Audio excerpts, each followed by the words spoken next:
Dear students, in this video we are going to do the long answer questions from class 12 General English Intensive Study lesson number 6 on saying please.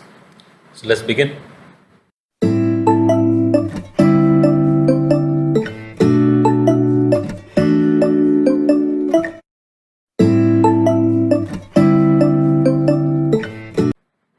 Write in your own words the theme of the chapter on saying please. So अपने words में अपने शब्दों में लिखना है इस chapter का theme. The chapter on saying please tells us, ये जो चैप्टर है ऑन सेइंग प्लीज़ हमें बताता है about the importance of good manners. So good manners की महत्वता बताता है, अच्छे तौर तरीक़ों की महत्वता बताता है. Good manners win us the goodwill of our fellow beings. और जो गुड मैनर्स हैं, अच्छे तौर तरीके हमें हमारे जो फेलो बींग्स हैं, हमारे जो साथी हैं, हमारे जो साथ के लोग हैं, उनकी गुडविल हमें मिलती है, उनकी अच्छी फीलिंग्स हमें प्राप्त होती हैं, उनसे रिस्पेक्ट मिलती है हमें गुड मैनर्स के साथ. Small courtesies do not cost us anything. और छोटी छोटी जो कर्टसीज हैं, विनम्रता वाली बातें हैं, वो कोई उसमें खर्च नहीं होता हमारा कुछ. Words like please and thank you are very small. जो वर्ड्स हैं प्लीज़ और थैंक यू काफ़ी स्मॉल हैं, but their use makes our daily life sweet and pleasant. लेकिन जो उनका यूज़ है, उनका जो इस्तेमाल है, वो हमारी डेली लाइफ को, रोज़ की ज़िंदगी को मिठासपूर्ण और प्लेजेंट, खुशनुमा बनाता है. ऑन द अदर हैंड, और दूसरी तरफ देखें, bad manners poison the stream of life. जो बैड मैनर्स हैं वो हमारी जो स्ट्रीम ऑफ लाइफ है, ज़िंदगी की नदी, ज़िंदगी का जो बहाव है, उसमें पॉइजन घोलते हैं, जहर घोलते हैं हमारी ज़िंदगी में. दे आर इन्फेक्शियस, और ये इन्फेक्शियस हैं, संक्रामक हैं, फैलते हैं एक व्यक्ति से दूसरे व्यक्ति तक. No doubt bad manners are not legal offence. हालांकि इसमें कोई शक नहीं है कि बैड मैनर्स जो हैं, बुरे तौर तरीके, कोई लीगल ऑफेंस नहीं है, कोई कानूनन अपराध नहीं है. But nobody likes a person with bad manners. लेकिन कोई भी व्यक्ति बैड मैनर वाले पर्सन को पसंद नहीं करता. Politeness is a social practice. और पोलाइटनेस, विनम्रता, एक सामाजिक प्रथा है. It spreads cheerfulness around us. और ये हमारे आसपास चेयरफुलनेस, खुशी फैलाती है. Good manners bring us love and cooperation from all. और जो गुड मैनर्स हैं वो हमें प्यार और कोऑपरेशन, सहयोग लेके देते हैं सभी से. तो सभी से प्यार प्राप्त होता है, सभी से सहयोग प्राप्त होता है यदि हमारे मैनर्स अच्छे हैं तो. ठीक है. सो यही बात कही गई है. सारी जो थीम है वो मैनर्स के ऊपर ही बेस्ड है कि गुड मैनर्स हमें क्या अच्छी चीज़ें मिलती हैं गुड मैनर्स से, और जो बैड मैनर्स हैं उनसे क्या बुराई मिलती है.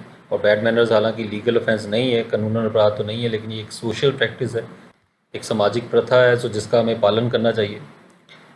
Let's see what the question number 2 is. Describe the narrator's encounter with the bus conductor. So जो narrator का encounter हुआ, आमना सामना हुआ, मुलाकात हुई बस कंडक्टर के साथ, उसके बारे में बताएं. So one day the narrator boarded a bus in a hurry. एक दिन narrator ने जल्दबाजी में एक बस पकड़ी, बस पे चढ़ा. He found that he was penniless. उसको पता चला कि वो penniless है, एक पैसा भी नहीं है. He felt very uneasy. उसे बड़ी uneasiness फील हुई, बेचैनी महसूस हुई. He feared, उसको ये डर हुआ, that the conductor might look upon him as a cheat, कि जो कंडक्टर है उसको एक चीट समझेगा, उसको एक धोखेबाज मानेगा. आफ्टर सम टाइम, कुछ समय बाद, द कंडक्टर केम, कंडक्टर आया. The narrator told him, narrator ने उसको बताया विद एन ऑनेस्ट फेस, बड़े ईमानदारी भरे चेहरे से, that he could not pay the fare, कि वो किराया नहीं दे सकता, as he had no money, क्योंकि उसके पास कोई पैसे नहीं है. The conductor asked him where he wanted to go. Conductor ने पूछा कि वो कहाँ जाना चाहता है, and gave him the ticket, उसको टिकट दे दी. The narrator asked him where he should send the fare. Narrator ने पूछा कि वो उस फेयर को कहाँ भेजे, किराया कहाँ भेजे बाद में. The conductor cheerfully said, conductor ने खुशी खुशी कहा, that he would see him someday, कि वो उसे मिल ही जाएगा किसी न किसी दिन. लकीली, खुशकिस्मती से, the narrator found a shilling in his pocket. So narrator को एक शिलिंग मिली, तो एक कॉइन मिला उसके पॉकेट में, उसकी जेब में. एंड क्लियर द अकाउंट, उसने हिसाब बराबर कर दिया, यानी कि किराया दे दिया, पे कर दिया.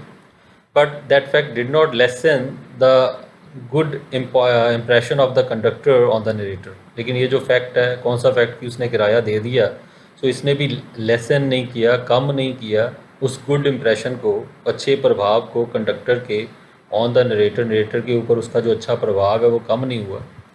This was the first encounter of the narrator. और ये पहला एनकाउंटर था, पहली मुलाकात, पहला आमना सामना था नरेटर का विद द कंडक्टर, कंडक्टर के साथ. तो पूरा इंसिडेंट वही हमने डिस्क्राइब किया है. फर्स्ट एनकाउंटर कौन सा था, पहली बार मुलाकात कब हुई, कहाँ हुई, तो हमें पता ही है, हमने लेसन पढ़ा है अच्छे ढंग से, तो we already know the incident. So उसी घटना को हमने सारा यहाँ पे बताया। Question number 3, draw a brief character sketch of bus conductor. So bus conductor का कैरेक्टर स्केच, चित्रण हमने करना है, बस कंडक्टर के बारे में बताना है। The bus conductor was a rare specimen of his class. So bus conductor एक बहुत रेयर, बहुत कम पाया जाने वाला स्पेसिमन, नमूना, एग्जाम्पल थी अपनी क्लास की, अपनी श्रेणी की। सो कहने का मतलब कि जो आम तौर पे जो बस कंडक्टर्स होते हैं, सो उनमें इस तरह के जो बस कंडक्टर हैं बहुत कम पाए जाते हैं।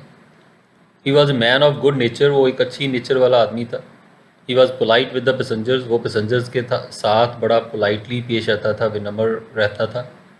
He had an endless fund of patience, उसके अंदर एक एंडलेस, ना ख़त्म होने वाली फंड, भंडार था पेशेंस का, सब्र का। He had a gift for making his passengers comfortable, और उसके पास एक गिफ्ट था, एक तरह का वरदान था अपने पैसेंजर्स को, यात्रियों को कंफर्टेबल, आरामदायक तरीके से रखने का। He was as considerate as a son with the old people, बूढ़े लोगों के साथ वो उतना ही कंसिडरेट रहता था, उतना ही ख्याल रखता था जितना कि एक बेटा रखता है अपने पेरेंट्स का।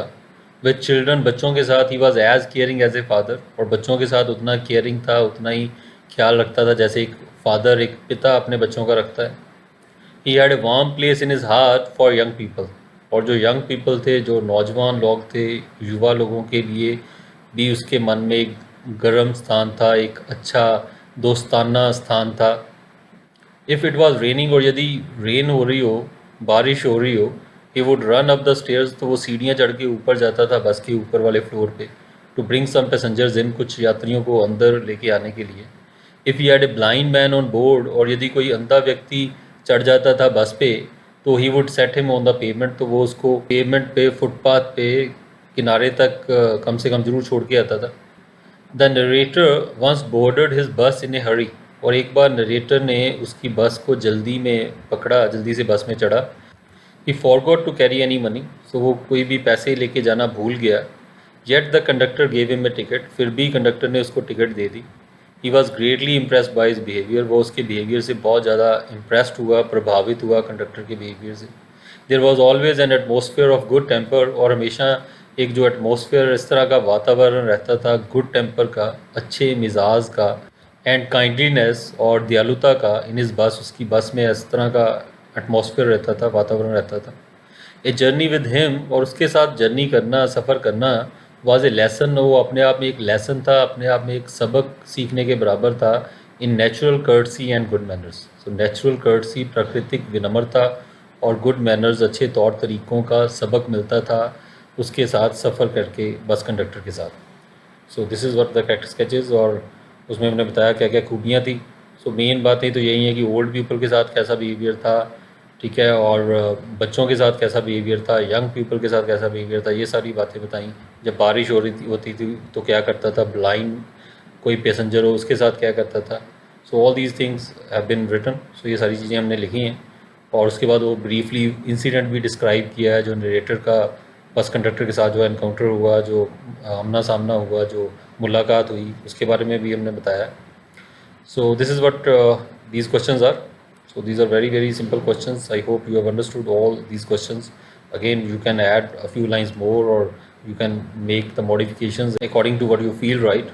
So thanks for watching. We'll meet once again with another video. Goodbye till then. Take care.